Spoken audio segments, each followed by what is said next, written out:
मनुष्य हर रात सोते समय सपनों की दुनिया में चला जाता है।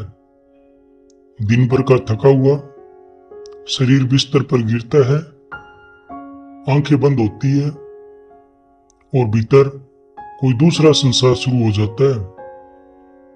कभी तुम उड़ते हो, कभी तुम गिरते हो, कभी तुम उन जगहों पर पहुंच जाते हो जहां जिंदगी में कभी नहीं गई। सुबह आंख खुलती है तो सब गायब। फिर सवाल उठता है, क्या सपना सचमुच होता है या वह केवल भ्रम है? समझो, सपना झूठा भी नहीं है और सपना पूरा सच भी नहीं है। यह वैसा ही है जैसे आईने में चेहरा।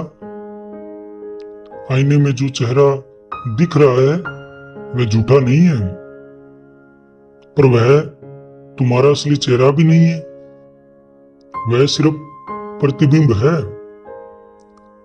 सपना भी तुम्हारे भीतर का प्रतिबिंब है। कभी ध्यान से देखो, सपनों में वही बातें आती है जिन्हें तुम दिन में दबा देते हो। तुम गुस्सा छिपा लेते हो तो सपनों में वह विस्फोट बनकर आता है। तुम प्रेम दबा लेते हो तो सपनों में वह प्रकट हो जाता है। सपने तुम्हारे अवचेतन का दरवाजा है। वे बताते हैं कि भीतर क्या चल रहा है जो तुम जागते समय नहीं देख पाते।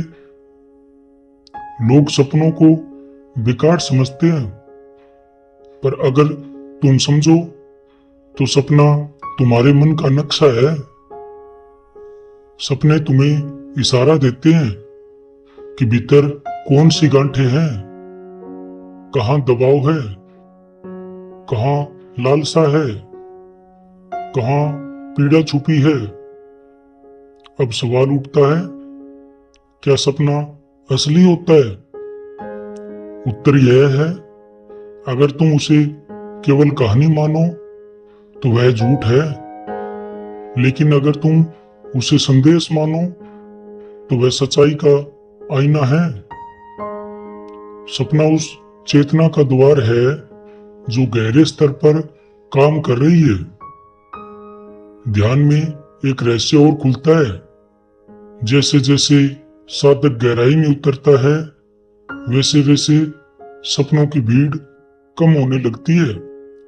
धीरे धीरे सपने गायब हो जाते हैं, और जब सपने गायब हो जाते हैं तो तुम्हारा मन भी पारदर्शी हो जाता है। फिर नींद सिर्फ नींद होती है, आराम और मौन। याद रखो, सपने असली या नकली का सवाल नहीं है। सपने संकेत है। अगर तुमने संकेत पढ़ना सीख लिया तो सपनों के सहारे तुम अपने मन की गहराई में उतर सकते हो। तो जब अगली बार सपना देखो तो उसे सिर्फ मजाक मत समझो, उसके पीछे झांको, क्योंकि सपना दिमाग की कहानी नहीं, तुम्हारी आत्मा का संदेश है। और जो अपने सपनों को समझ लेता है वह अपने जीवन को समझ लेता है।